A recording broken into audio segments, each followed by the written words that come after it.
Assalamualaikum warahmatullahi wabarakatuh. Halo semua, kembali lagi di channel YouTube-nya Yoyo Rohaya. Apa kabarnya teman-teman semua? Semoga selalu sehat, dilancarkan rezekinya, dan selalu dimudahkan segala urusannya. Buat kalian yang baru gabung, jangan lupa subscribe ya.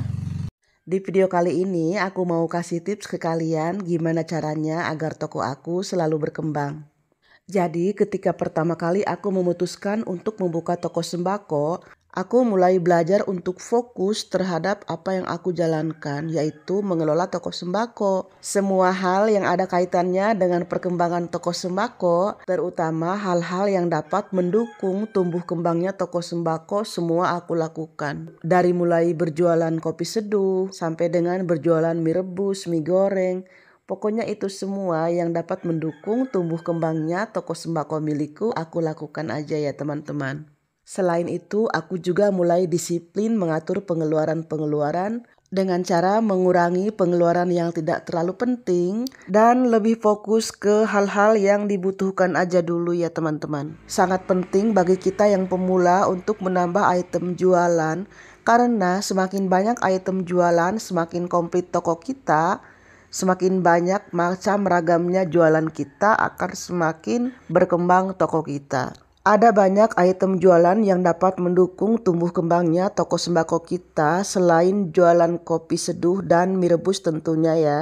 Di antaranya kita bisa jual perbumbuan, cemilan-cemilan produksi sendiri seperti contohnya gorengan. Nggak perlu kita melakukan hal-hal yang aneh-aneh ya teman-teman. Yang penting kita fokus mengelola toko dan fokus memantau perkembangan toko kita dari hari ke hari. Satu hal yang penting menurut aku di awal jualan itu, aku selalu mencatat apa saja barang yang laku. Misalkan hari ini aku buka jam 6 pagi ya. Di situ aku udah mulai menyediakan buku catatan dan pulpen. Setiap barang yang keluar aku catat dan aku cantumkan harga jualnya. Nah nanti pada saat tutup warung, aku akan menghitung berapa keuntungan yang aku dapatkan hari ini dengan cara menghitung harga jual dikurangi harga beli. Nah selisih dari harga jual dan harga beli itulah keuntungan yang kita dapatkan. Jadi aku tahu hari ini aku dapat untung berapa. Selain aku tahu keuntungan hari ini itu berapa, aku juga tahu hari ini barang apa aja yang laku. Dan dari catatan yang kita buat itu, dalam jangka waktu sekian hari ke depan, kita akan tahu barang apa aja yang paling laris di toko kita. Nah itulah yang harus kita tambahkan stoknya saat kita berbelanja nanti ya. Kenapa aku selalu menyarankan untuk menjual gorengan, menjual mie rebus, menjual kopi seduh. Karena semua bahan-bahan yang kita gunakan itu ada di warung kita. Jadi tanpa kita sadari, kita telah menjual barang-barang dagangan di toko kita dalam bentuk lain dan dengan keuntungan yang lebih besar tentunya ya. Karena biasanya ketika kita berjualan makanan yang sudah diolah, itu keuntungannya akan berlipat-lipat ya teman-teman. Jadi di sini kita harus benar-benar memanfaatkan keahlian kita. Misalkan kita nih punya keahlian membuat kue. Nah kita buatlah kue kecil-kecil, kemudian kita ecer di warung kita. Atau kita bisa bikin puding, kita juga bisa bikin es mambo, atau cemilan-cemilan lainnya yang membutuhkan bahan-bahan yang ada di toko kita. Itu akan membuat keuntungan yang kita dapatkan akan semakin besar dan imbasnya barang-barang yang ada di toko kita akan terjual dengan cepat. Intinya kita harus lebih kreatif memanfaatkan bahan-bahan yang ada untuk dibuat makanan tertentu yang keuntungannya dapat berlipat-lipat. Banyak sekali contoh makanan yang bisa kita buat dengan menggunakan bahan-bahan dasar yang ada di toko kita. Disinilah kita harus lebih kreatif ya teman-teman. Apalagi untuk warung-warung yang warungnya menyatu dengan rumah dan berada di komplek perumahan atau di perkampungan padat penduduk. Di mana di sana biasanya banyak sekali anak-anak kecil yang jajan ke warung. Kita bisa sediakan makanan-makanan yang mempergunakan bahan-bahan dasar yang ada di warung ya.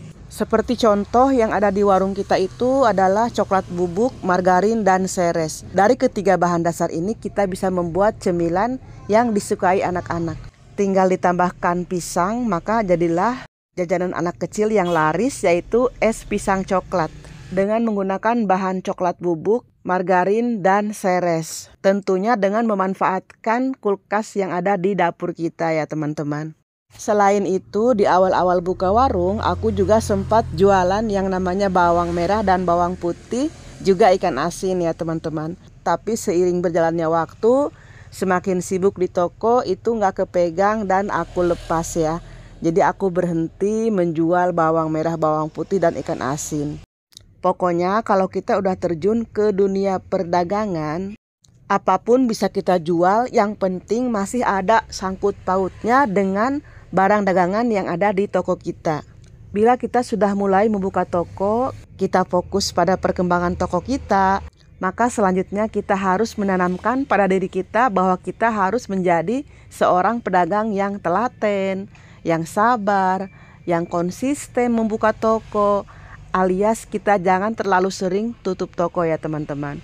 Mungkin untuk acara-acara tertentu, untuk jangka waktu tertentu, kita bisa aja menutup toko karena kita ada keperluan atau karena memang kita membutuhkan refreshing, atau kalau istilah anak zaman sekarang mah kita perlu healing. Ya nggak apa-apa ya, 2 minggu sekali atau sebulan sekali nggak apa-apa, tapi jangan terlalu sering. Karena kalau kita terlalu sering menutup toko, ketika kita punya pelanggan dan pelanggan kita mau datang kembali untuk berbelanja ke toko kita, mereka akan kecewa bila mendapati toko kita dalam keadaan tutup. Dan bila kita terlalu sering tutup, maka pelanggan akan malas kembali ke toko kita dengan anggapan bahwa toko kita pasti akan tutup. Untuk menghindari hal-hal yang demikian itu, aku memilih hari-hari tertentu untuk menutup toko. Misalkan dalam 1 minggu itu ada 1 hari yang biasanya sepi pengunjung. Nah, hari itulah yang aku pilih untuk libur sementara dan melakukan kegiatan aku di luar rumah. Satu hal yang tak kalah penting yang turut mendukung tumbuh kembangnya warung sembako kita adalah keuntungan. Jadi ketika kita menjual barang harus pakai banget kita itu mendapatkan keuntungan. Karena dari keuntungan itulah kita akan mendapatkan tambahan modal untuk kita dapat berbelanja barang-barang dalam jumlah yang lebih banyak. Dengan keuntungan yang kita dapatkan, selain kita dapat menambah belanjaan kita juga dapat menghindari kerugian akibat kenaikan-kenaikan yang terjadi pada barang-barang yang ada di toko kita. Kecuali kita punya orang tua yang tajir yang akan sanggup mengganti atau menombok kerugian yang kita alami. Ya walaupun terdengar agak konyol ya. Dan untuk kebutuhan sehari-hari aku memang mengambilnya dari toko ya teman-teman. Karena suamiku itu penghasilannya sebulan sekali, jadi aku tidak bisa membeli ke toko setiap hari. Melainkan aku akan mengambil dan mencatat semua kebutuhan aku, semua keperluan aku untuk dapur, dan kemudian aku bayar nanti setelah gajian. Sebagai seorang pedagang, aku juga selalu memanfaatkan setiap momen atau setiap keadaan menjadi sebuah peluang. Contohnya pada musim hujan, aku akan menyediakan payung-payung berbagai ukuran. Tidak ketinggalan, aku juga menyediakan jas hujan. Barang-barang ini sangat laris di musim hujan, termasuk boots atau sepatu yang terbuat dari karet. Ada juga momen perayaan seperti perayaan memperingati Maulid Nabi atau Maulidan ya. Di sini biasanya yang laku itu mie-mian yang murah-murah, kemudian juga ada plastik parcel, ada tali parcel, minuman, dan snack-snack untuk isian parcel, telur, dan yang lainnya. Jadi setiap momen itu pasti ada aja jenis barang tertentu yang cepat lakunya ya. Baiklah teman-teman, sekian dulu videonya. Terima kasih sudah menonton. Sampai jumpa di video berikutnya. Wassalamualaikum warahmatullahi wabarakatuh.